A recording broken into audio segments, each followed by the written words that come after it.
қайырлы күн. Аса құрметті Қасым-Жомарт Кемелұлы, құрметті депутаттар және парламент палаталарының бірлескен отырысына қатысушылар, құрметті депутаттар, тіркеуден өтулеріңізді сұраймын. Тіркеу режим қосылсын. Сенаттың 49 депутатының 42 депутатты қатысып отыр. Мәжілістің 107 депутатының 99 депутатты қатысып отыр. Қажетті кворум бар. Құрметті депутаттар, 7-ші сайланған Қазақстан Республикасы парламентінің бірінші сессиясын ашу үшін сөз Қазақстан Республикасының президенті Қасым-Жомарт Кемелұлы Тоқаевқа беріледі.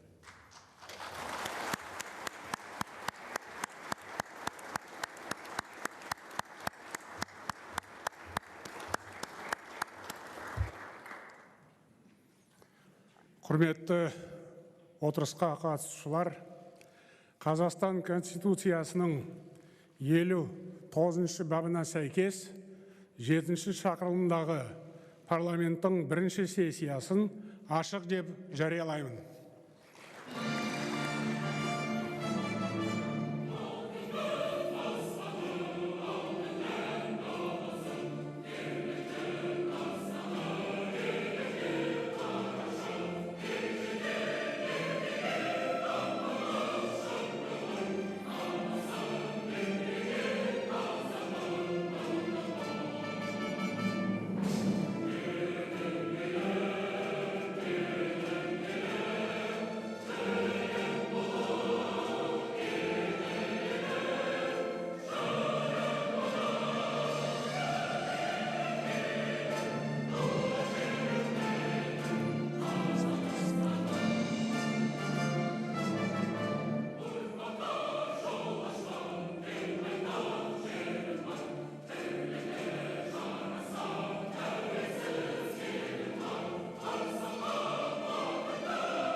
Құрметті депутаттар, баршаңызды сайлаудың аяқталуымен құттықтаймын және жаңа құрамдағы мәжіліс депутаттарына табыс тілеймін.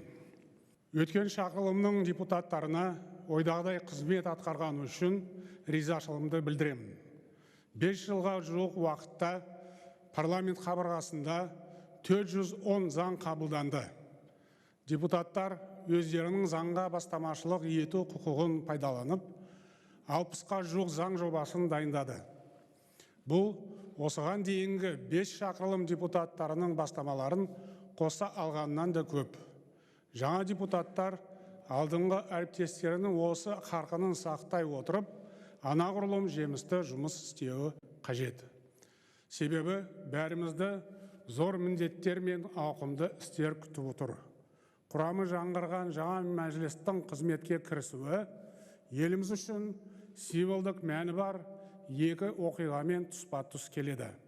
Біз қастерлі тәуелсіздігіміздің 30 жылдық мерейлі межесіне қадам бастық. Сондай-ақ қазіргі заманғы Қазақстан парламентаризмі ширек ғасырлық белеске жетті.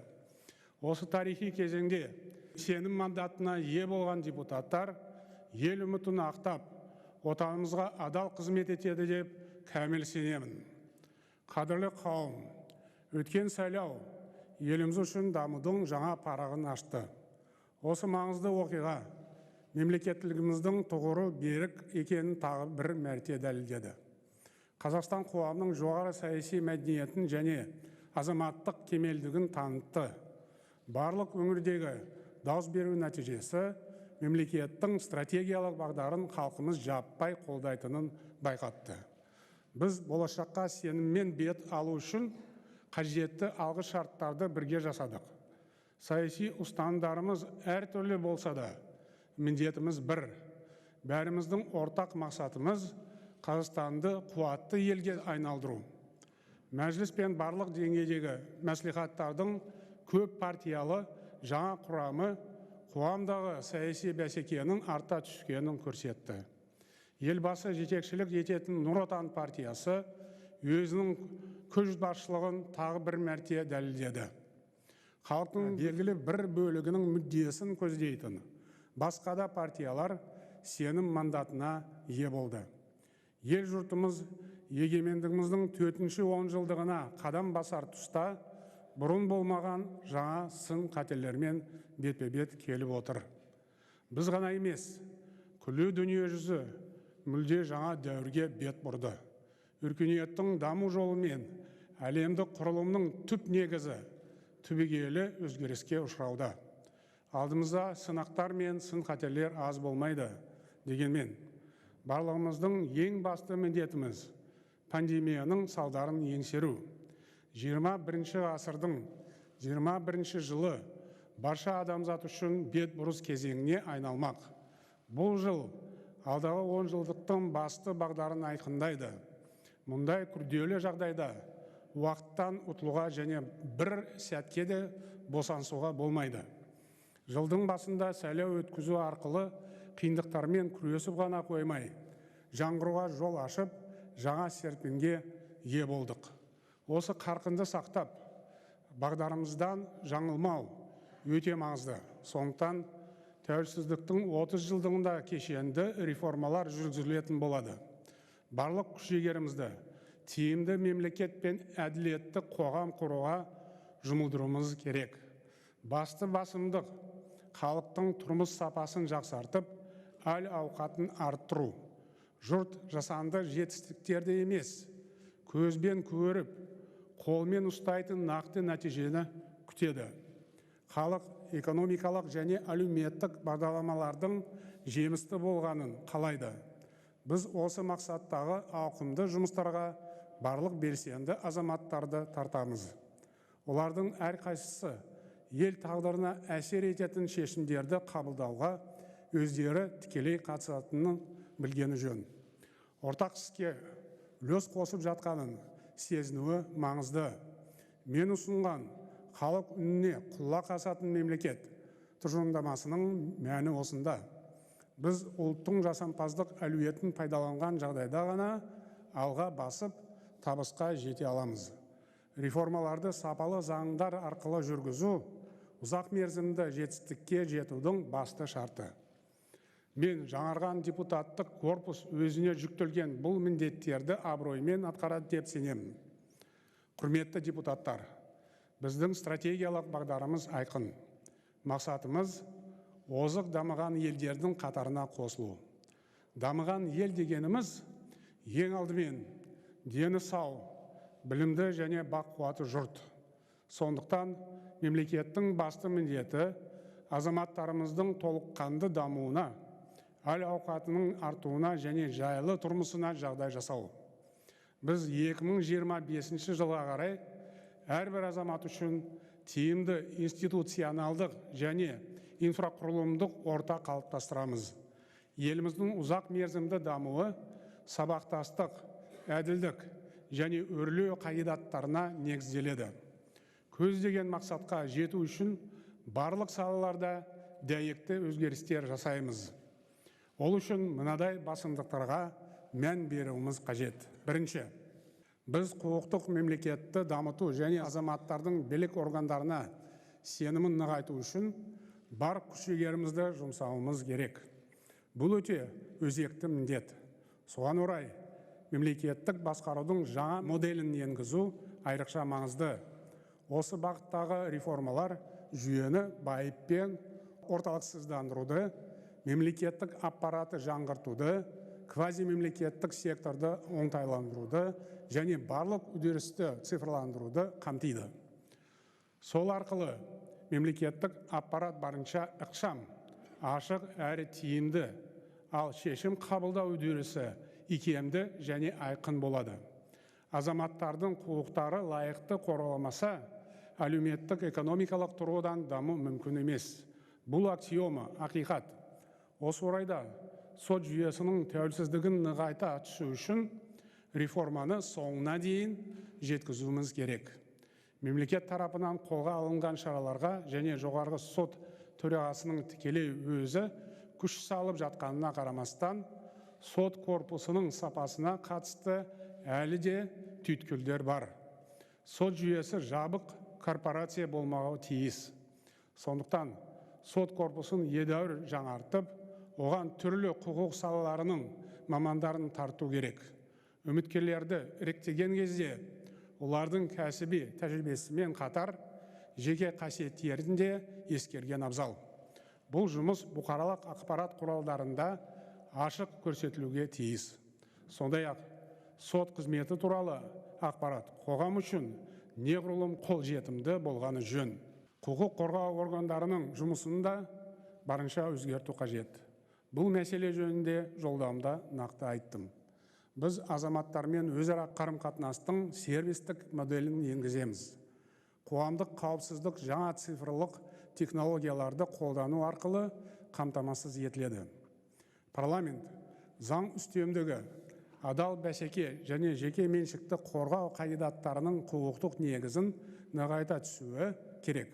Сонда бұл қағидаттар мүлтіксіз орындалатын болады. Бүгінде бір қатар заңнамалық ұсыныстар бойынша жұмыс жүргізілуде. Дегенмен, әлде көптеген тың бастама көтеріп, заңдар қабылдау қажет. Второе. Ключевым инструментом создания сильного, инклюзивного общества является эффективная социальная политика. Несмотря на значительный прогресс по многим показателям индекса человеческого развития, Казахстан все же отстает от ведущих стран по этому показателю. Высокое качество человеческого капитала – основа долгосрочной конкурентоспособности всех государств, включая Казахстан. Мир движется в сторону экономики знаний. Это реальность. Сегодня поколение независимости по численности уже составляет половину всех граждан нашей страны. Нынешние дети и молодежь будут определять рынок труда Казахстана к 2050 году. Именно от их конкурентоспособности зависит благополучие страны в будущем. Важно понимать, что статус молодой нации дает нам долгосрочные преимущества, но нужно правильно воспользоваться этими преимуществами, проводить последовательную работу по развитию человеческого капитала. Инвестиции в молодых людей, безусловно, многократно окупятся и принесут благо всему нашему государству. В последнее время мы продвинулись в реформировании сферы образования. Вместе с тем предстоит решить ряд накопившихся проблем. Настоятельная задача – сократить разрыв в качестве образования между различными социальными группами и регионами. На данном этапе развития требуется новая политика по переобучению и постоянному совершенствованию навыков работников. В этих целях предстоит разработать и реализовать специальный национальный проект. Особое значение имеет модернизация отечественного здравоохранения. В условиях пандемии актуальность этой проблемы стала очевидной. Система здравоохранения должна ориентироваться на пациентов, ставить во главу угла их интересы, здоровье и жизнь. Переход к такой модели возможен за счет персонификации, внедрения цифровых инструментов, расширения доступа людей к квалифицированной врачебной помощи. В этой связи особую роль играет развитие превентивной медицины, основанной на профилактике и ранней диагностике заболеваний. Здоровый образ жизни граждан – базовые условия формирования здоровой нации. Поэтому следует уделить особое внимание массовому и детскому спорту, о чем я уже сказал в послании. Хочу повторить, это приоритетная задача, имеющая стратегическое значение. По моему поручению правительство пересмотрело подходы к финансированию массового и детского спорта. Он будет обеспечен значительно большими ресурсами для развития. Эта задача должна быть на контроле депутатов парламента. Депутаты парламента и маслихатов должны держать и другие упомянутые мной вопросы на постоянном контроле в центре и на местах. Нам также предстоит перезагрузить политику по социальному обеспечению. Приоритетом государства должна быть поддержка наиболее уязвимых граждан. При этом нужно усилить адресность государственной помощи и соответствующие требования при ее получении. Разрабатываемый социальный кодекс даст комплексный ответ на актуальные вопросы этой важной сферы. Еще один ключевой элемент социальной инфраструктуры – отечественная пенсионная система. Она должна быть справедливой, устойчивой, отвечать интересам людей. Мы запустили очень важную, можно сказать, уникальную реформу – возможность частичного изъятия использования пенсионных активов. Кроме того, необходимо предоставить гражданам возможность управлять своими накоплениями через различные инструменты. Правительство и Национальный банк разрабатывают концепцию дальнейшего развития пенсионной системы. Очевидно, что ее практическая реализация требует качественного законодательного обеспечения. В целом, ожидаю от новых членов парламента активной работы по совершенствованию социальной политики. Третье. Обеспечить благополучие граждан невозможно без поступательного роста национальной экономики. Правительство должно продолжить контрцикличную макроэкономическую политику, направленную на поддержку экономической активности. В рамках совершенствования фискальной политики предстоит провести ревизию налогового кодекса с точки зрения его упрощения, стимулирования деловой активности и конкуренции. Необходимо сфокусировать внимание на поддержке малого и среднего бизнеса. Еще одна задача – создание благоприятных условий для ведения бизнеса. Требуется разработать механизмы поддержки предпринимательства, основанные на принципиально новой регуляторной политике. Я уже дал поручение перейти на регулирование с чистого листа, которое значительно снизит издержки по открытию и ведению бизнеса. Соответствующий указ мною подписан в конце 2020 года. В соответствии с ним правительством готовится важный законопроект, который будет внесен в Маджлис в июне 2021 года. Прошу депутатов всесторонне рассмотреть данный законопроект с учетом пожеланий предпринимателей и общественных интересов. Далее. Нам нужно уменьшить роль государства как собственника и регулятора. Следует продолжить и завершить начатую ранее программу приватизации, пересмотреть миссию, роль и функции квазигосударственного сектора. Учитывая динамичную трансформацию рынка труда, необходимо стимулировать переток рабочей силы из низкопродуктивных в более производительные сектора экономики. Для этого требуется завершить первичную индустриализацию страны. Промышленность нашей страны должна быть гибкой и адаптивной к текущим изменениям. Поэтому особую актуальность приобретает принятие закона о промышленной политике. Он не должен быть рамочным. В нем следует предусмотреть конкретные меры, действенные механизмы поддержки и стимулирования отечественного бизнеса. Многие из депутатов нынешнего созыва имеют значительный практический опыт. Полагаю, что он будет в полной мере задействован при разработке этого законопроекта. В целом, системные преобразования будут продолжены. Мы их подробно обсудим на ближайшем заседании Высшего совета по реформам 29 января. Будут приняты решения по ключевым направлениям. Планируется одобрить принципиально новую систему государственного планирования, актуализированный национальный план развития страны до 2025 года, а также новую концепцию государственного управления. Учитывая масштабность и важность принимаемых документов, потребуется разработка соответствующей законодательной базы для их реализации. В соответствии с моим поручением правительству предстоит до конца первого полугодия обеспечить трансформацию госпрограмм в национальные проекты. Особо хотел бы отметить, что в рамках данной работы необходимо встроить в программные документы инициативы, высказанные в предвыборной платформе Нур Отан. Предложенные партией меры и подходы должны быть приняты в работу и реализованы. Конструктивные предложения из программ других партий, прошедших парламент, также будут внимательно изучены правительством. Төртінші. Аумақ пен кеңістік тұрғысынан еліміздің теңгерімді дамуы. Бұл ретте барлық өңірлерді бір тұтас экономикалық кеңістік арқылы байланыстыратын аса маңызды салаларды дамытуға баса назар аударамыз. Атап айтқанда, көліктік, энергетикалық және цифрлық инфрақұрылымдар біз басқарылатын урбанизацияны ескеріп, даму ошақтарын жүйелі ілгерілетуге күш саламыз. Өңірлерді, қалаларды, аудандар мен ауылдарды өзара байланыстыратын инфрақұрылымды жақсартуға басымдық беріледі. Жаңа стандарттарға сәйкес 3500-ден астам ауылды жаңғыртамыз. Айналасындағы елді мекендердің тірегі саналатын әрбір ауылға баратын жолдар мен республикалық маңызы бар күре жолдар 100% жөнделеді. Жергілікті өзін-өзі басқаруды әрі қарай жетілдіру үшін бюджеттік рәсімдерді жеңілдетіп, өкілді және атқарушы органдардың дербестігін арттыру маңызды. Осы орайда мен мәслихат депутаттарына мына мәселені баса айтқым келеді. Сіздердің белсенді ұстанымдарыңыз сайлаушылардың мүддесін қорғайтын сапалы әрі салмақты шешімдер қабылдауға ықпал етуі керек. Қолға алынған өзгерістердің жедел және табысты жүзеге асуы жергілікті жердегі жұмыстың тиімділігіне тікелей байланысты. 5.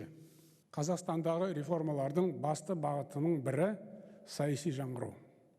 Осы жаңғырудың негізі қағидаты барлық өзгерістерді жалпы ұлттық диалог пен мәмілеге сүйеніп, эволюциялық жолмен жасау. Былтырғы саяси реформалардың бірінші бөлігі партияларға жаңа мүмкіндіктер ұсынып, еліміздің демократиялық дамуына серпін берді. Өткен сайлау саяси бәсекені арттыруға оң ықпал етті. Мәжіліс пен мәслихаттарға білікті, абыройлы адамдар келді. Бұған партиялық тізімде әйелдер мен жастар үшін 30% квота белгілеу арқылы қол жеткіздік. Мәслихат сайлауына пропорционалды жүйені енгізу партиялардың өңірлердегі белсенділігін арттырды. Сондай-ақ азаматтарды жергілікті жердегі саяси үдеріске барынша тартуға жағдай жасады.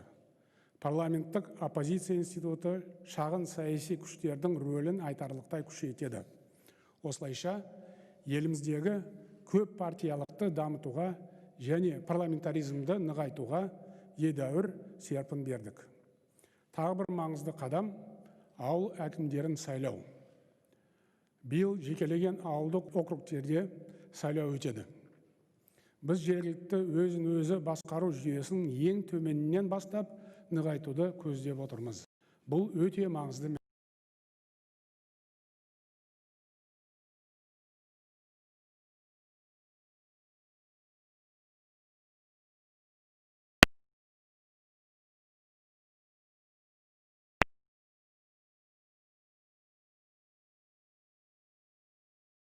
Ықпал етуін күшейте түсу үшін тың серпін қажет. Бұл бағытта реформалардың екінші бөлігін әзірлеу барысында ауқымды жұмыстар жасалды. Онда барлық партиялардың, соның ішінде кеше парламентке өтпей қалған саяси күштердің де ұсыныстары ескерілді және болашақта да назарымызда болады.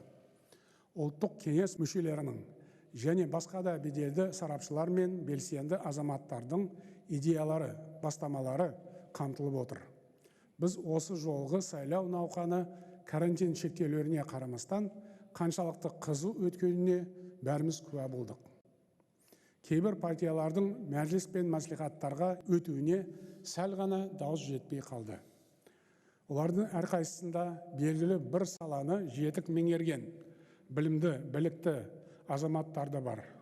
Солар парламенттің биік мінберінен айтылуға тиіс көптеген өзекті мәселелерді дер кезінде әрі орынды көтеріп жүр. Осындай партиялардың өкілдері парламентке өтсе, ондағы пікір таласты қыздыра түсер еді, ортақ жұмысқа тиімді болар еді. Олар заң шығару жұмысының сапасын арттыруға да сүбелі үлес қосары анық. Сондықтан саяси партиялардың мәжіліске өту шегін 7-ден 5%-ға төмендетуіміз керек. Осындай шешімді қабылдайтын уақыт келді. Өйткені аталған норма заң жүзінде тіркелген партияларды алдағы сайлауларға қатысуға ынталандырады.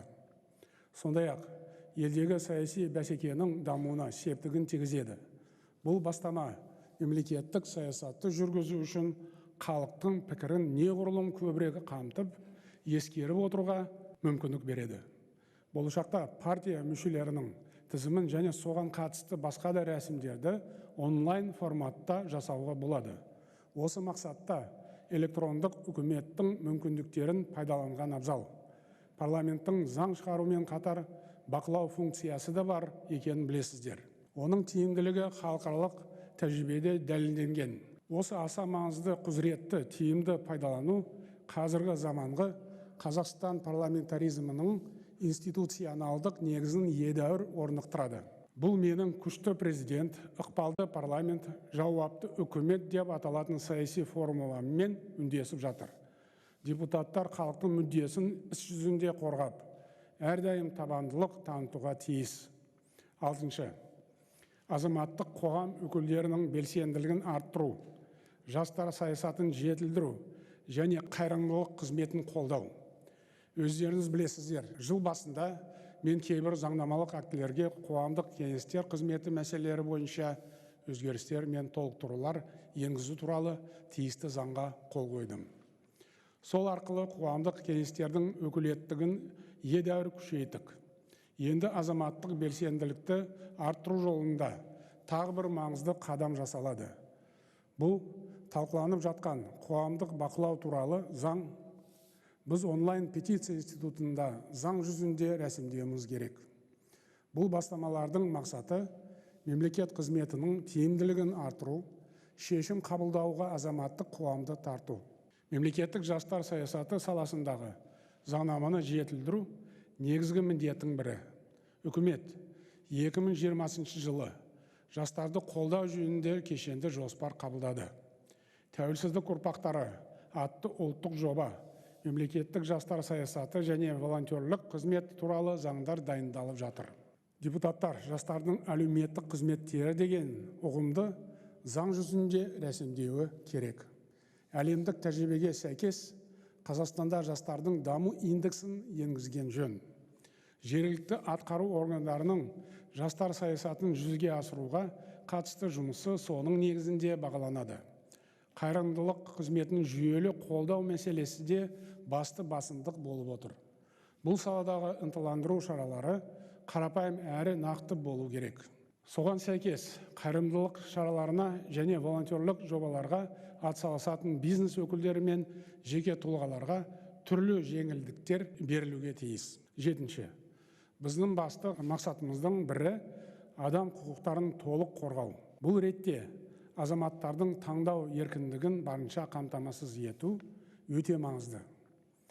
Әлемдік тәжірибеде адамның қандай да бір сайлауға келіспейтінін немесе үміткерлердің бәріне қарсы екенін заңды түрде білдіру құқығы екенінен қалыптасқан. Шын мәнінде баламалы пікір және бәріне қарсы дауыс беру ұғымы біз үшін де қалыпты нәрсе болуға тиіс. Сондықтан барлық деңгейдегі сайлау бюллетендеріне бәріне қарсымын деген жазу енгізген жөн. Бұл бастама азаматтардың сайлау құқығын қорғауға жағдай жасайды. Таңдауы жоқтығын ресми көрсетудің өзі таңдау емес пе? Тағы бір мәселе, адам құқығын қорғау саласы дәйекті түрде жетілдіруге тиіс. Оны институционалдық және ұйымдастыру жағынан нығайта түсуіміз қажет. Мысалы, бізде омбудсмен институты бар, бірақ ол әзірге өзінің әлеуетін толық көрсете алмай отыр. Сондықтан жақын арада омбудсмен туралы арнаулы заң қабылдауымыз керек. Бұл заң аталған институттың қызметін барлық бағыттар бойынша реттейді. Тиісті мамандар болмаса және ұйымдастыру жұмыстары жасалмаса, омбудсмен қызметін заңнамалық тұрғыдан қамтамасыз ету қиынға соғады. Адам құқықтарына байланысты негізгі мәселелер өңірлерде байқалып отыр. Жергілікті биліктің үстінен арыз шағымдар көп түседі. Сондықтан омбудсмен институтын ең алдымен аймақтарда күшейту қажет. Адам құқығы жөніндегі уәкілдің аппаратын нығайтуымыз керек. Сонымен қатар, біз бала құқықтарын қорғау жөніндегі ауқымды мәселелерді шешуге тиіспіз. Балалардың қауіпсіздігін қамтамасыз ету, балалар арасындағы суицид пен буллингтің алдын алу үшін мемлекеттік бақылауды күшейтіп, тиімді тетіктерді қарастырған жөн. Ерекше күтімге мұқтаж балалардың инклюзивті дамуы мәселесін назардан тыс қалдырмауымыз керек. Білім беру мекемелеріндегі тиісті қызметтердің тиімділігін арттыру үшін нормативтік база қалыптастыру кезек күттірмейтін міндеттің бірі. Әлеуметтік маңызы жоғары осындай мәселелерді шешу мемлекеттік органдардың ғана міндеті емес. Оған бүкіл азаматтық қоғамның атсалысуы қажет екенін бәріміз түсінуге тиіспіз. Құрметті депутаттар, ұсынылған бастамалар қазір күн тәртібінде тұрған ұзақ мерзімді әлеуметтік экономикалық саяси реформалардың бір бөлігі ғана. Оның көптеген бағыты бойынша қажетті заң жобалары талқыланып жатыр. Депутаттар бұл жұмысқа белсене қатысып, үкіметпен сындарлы қарым-қатынас орнатуы қажет деп санаймын. Менің негізгі ұстанымым, қоғамдағы барлық өзекті мәселелер ең алдымен парламентте талқылануға тиіс. Қоғам өкілдері мен сарапшылар заң жобаларын дайындау ісіне барынша атсалысуы керек. Азаматтардың наразылығы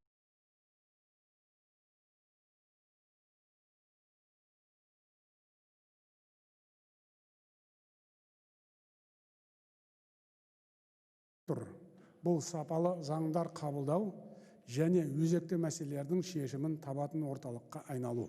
Жалпы, еліміздің заңнама жүйесін кешенді түрде жетілдіру керек. Заң нормаларын әзірлеу барысында біреулердің жеке мүддесіне бола лобби жасауды түп тамырмен жою қажет. Сіздер ең алдымен сайлаушылардың сұранысын басшылыққа алып, тәуекел мен қатердің бәрінде саралауға тиіссіздер. Депутаттар әрдайым қоғам тынысын аңғарып, тамырын дөп баса білгені жөн. Парламент ел мүддесі үшін аянбай қызмет ететін қайнаған жұмыс ортасы. Халқымыз бізден оң өзгерістер күтетінін әрдайым есте ұстаған абзал. Сондықтан шешім қабылдау кезінде асқан жауапкершілік танытуларыңыз қажет. Барлық жоспарымыз жемісті жүзеге асуы үшін бір кісідей жұмылып, еңбек етуіміз керек. Біз кез келген қиындықты жеңіп, биік белестерге бірге шығамыз. Әділетті әрі өркендеген Қазақстанды бірге құрамыз. Қастерлі құндылықтарымызды көздің қарашығындай сақтап, кемел келешекке бірге қадам басамыз. Баршаңызға тағы да зор табыс тілеймін. Отанымыздың жарқын болашағы сіздердің жетістіктеріңізге тікелей байланысты. Бүкіл халық сіздерге үлкен үмітпен қарап отыр. Осы үмітті абыроймен ақтайсыздар деп сенемін. Ықыластарыңызға көп рахмет. Аса құрметті Қасым-Жомарт Кемелұлы, құрметті депутаттар, 7-ші сайланған Қазақстан Республикасы парламентінің бірінші сессиясының ашылуына арналған парламент палаталарының бірлескен отырысы жабық деп жариялаймын.